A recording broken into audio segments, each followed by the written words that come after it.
ಭಾರತದ ಭದ್ರತಾ ಹಿತಾಸಕ್ತಿಗೆ ವಿರುದ್ಧವಾಗಿ ಮ್ಯಾನ್ಮಾರ್ ಭೂಪ್ರದೇಶ ಬಳಕೆಗೆ ಅವಕಾಶ ನೀಡುವುದಿಲ್ಲ ಎಂದು ಮ್ಯಾನ್ಮಾರ್ ಅಧ್ಯಕ್ಷ ಯು ಮಿನ್ ಆಂಗ್ ಲೈಂಗ್ ಪ್ರಧಾನಿ ನರೇಂದ್ರ ಮೋದಿ ಅವರಿಗೆ ಭರವಸೆ ನೀಡಿದ್ದಾರೆ.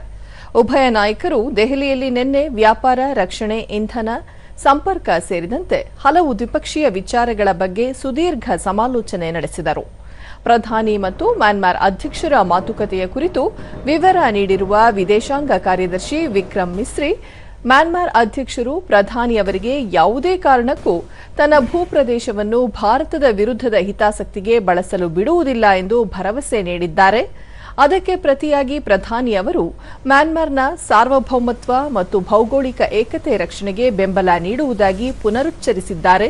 ಉಭಯ ದೇಶಗಳು ಭದ್ರತಾ ಹಿತಾಸಕ್ತಿಗಳ ಕುರಿತಂತೆ ಯಾವುದೇ ರಾಜಿ ಮಾಡಿಕೊಳ್ಳದಿರಲು ನಿರ್ಧರಿಸಿವೆ ಎಂದು ಹೇಳಿದರು.